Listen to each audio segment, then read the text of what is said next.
अस्सलाम वालेकुम। वालेकुम सलाम। क्या नाम है सर आपका? मेरा नाम मोहम्मद इलियास, और कहाँ से आए हैं आप? डिंगा से।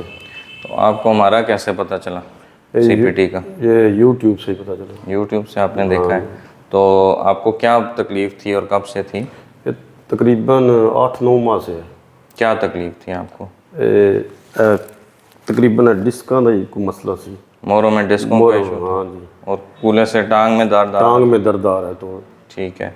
तो अब कल आप हमारे पास आए थे, जी तो अभी आपके 6 सेशन कंप्लीट हो चुके हैं। जी अब बिल्कुल, आप कैसा फील कर रहे हैं?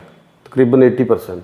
80% क्या बेहतर फील कर हाँ, रहे हैं? बेहतर फील कर अच्छा, रहे हैं। 80% बेहतर फील कर हाँ रहे हैं। जी। अब पहले वाले कोई दर्द तकलीफ कोई प्रॉब्लम ऐसा तो कुछ नहीं नहीं फील हो रहा आपको? नहीं, बस इसमें जो एहतियातें हमने आपको बताई हैं वो आपने करनी है। किसी एक्सरसाइज में ज़ोर नहीं लगाना, आपने वाटर इनटेक ज़्यादा रखना है। सही है। पहले वाली अगर कोई तकलीफ़ हो तो उसको चेक ज़रूर कराएं, ठीक है? बाकी इसमें दोबारा तकलीफ़ सिर्फ उसी सूरत में आती है जब आप कोई बेहतियाती कर दें, वरना नहीं आती। ठीक। और अगर ऐसा कुछ हो तो उसको फिर चेक कराना ज़रूरी होता है, बेशक। ठीक है?